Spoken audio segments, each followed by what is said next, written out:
এই জন্য পরিচিতি অপরিচিতি জনপ্রিয়তা এগুলো কোনো বিষয় না, বিষয় হলো আল্লাহ তাআলা গ্রহণ করা। কোরআন শরীফে মনে করেন 25 জন নবী রাসূলের নাম আছে। 25 জন, কতজন? তো নবী রাসূল কি মোট 25 জন?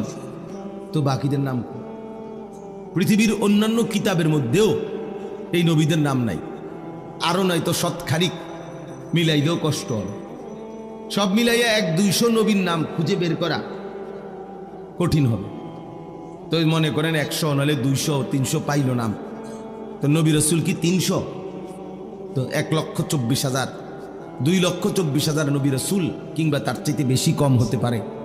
তো এই লক্ষের চাইতে বেশি নবী এবং রাসূলের নাম পৃথিবীর কারো কাছে জানা নাই, কোনো কিতাবে নাই, উল্লেখ নাই। তো ওনারা ব্যর্থ, কি বলেন? এইটা আমি বুঝাইতে চাই, এটা কোনো বিষয় না। আল্লাহ তাআলা নবী সাল্লাল্লাহু আলাইহি সাল্লামকে হজ করতে বলছেন। তো নবীজি যখন হজ করছেন 10ম হিজরিতে বিদায় হজ, 1.25 লক্ষ সাহাবীর সামনে বিদায় হজ্জে এরকম ভাষণ দিয়েছেন আরাফাতের ময়দান। 1.25 লাখ কত? 1,25,000।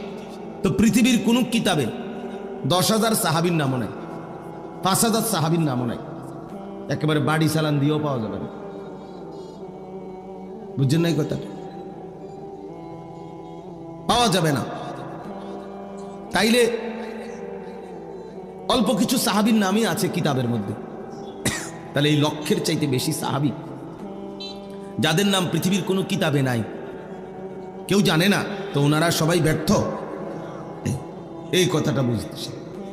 এই জন্য আমাদের জীবনের কর্তব্য হলো আমরা এই কথা দিল থেকে ভাবা যে আল্লাহ গ্রহণ করা, আল্লাহ গ্রহণ করা, আল্লাহ গ্রহণ করা। আল্লাহ তাআলা যেন নারাজ না হয়, আল্লাহ যেন সন্তুষ্ট হয়, এটা বড় বিষয়। কোরআনুল কারীমের মধ্যে আছে, আল্লাহ তাআলা বলেন আরিদওয়ানুম মিনাল্লাহি আকবার।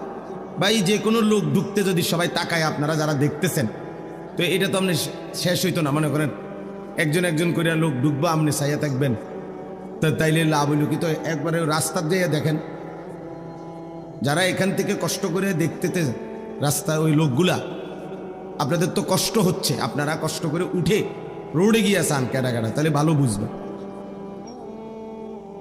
তো আল্লাহ তাআলা বলেন ওয়ারিদওয়ানুম মিনাল্লাহি আকবার, এই যে কোরআনের আয়াত, আল্লাহ তাআলা বলেন আল্লাহর সন্তুষ্টি এটাই হচ্ছে আকবার, সবচেয়ে বড় বিষয়। তাহলে সবচেয়ে বড় বিষয় কি? আল্লাহ পাকের, বলেন না, আল্লাহ পাকের সন্তুষ্টি। সন্তুষ্টি, আল্লাহর সন্তুষ্টি। হাদিসের মধ্যে আছে নবী সাল্লাল্লাহু আলাইহি সাল্লাম দোয়া করতেন, যেটা আপনারা শুনছেন বহু, রমজান মাস পুরাটা নবী দোয়া করতেন, আল্লাহুম্মা ইন্নী আসআলুকা রিদাকা ওয়াল জান্নাহ ওয়া আউযু বিকা মিন গাদাবিকা ওয়া মিনান নার। আয় আল্লাহ, আমি আপনার কাছে আপনার সন্তুষ্টি এবং জান্নাত চাই, এবং আপনার অসন্তুষ্টি এবং জাহান্নাম থেকে পানাহা চাই। তাহলে নবী সাল্লাল্লাহু আলাইহি সাল্লাম আল্লাহ তাআলার সন্তুষ্টি চাইতেন, রিদাকা, রিদা, সন্তুষ্টি। কোরআন শরীফে আছে আল্লাহ তাআলা হাসরের ময়দানে নেককার, ইমানদার, প্রিয় বান্দা যারা পবিত্র আত্মার অধিকারী, তাদেরকে ডাক দিবেন, ইয়া আইয়াতুহান নাফসুল মুতমাইন্না, হে আমার পবিত্র আত্মার অধিকারী বান্দাগণ, ইরজিই ইলা রাব্বিক, তোমরা তোমাদের রব মহান আল্লাহ কাছে, পাকের কাছে ফিরে আসো। কোন অবস্থায়? রাদিয়াতাম মারদিয়া, এই অবস্থায় যে তোমরা আল্লাহর উপরে রাজি, আল্লাহও তোমাদের উপরে রাজি।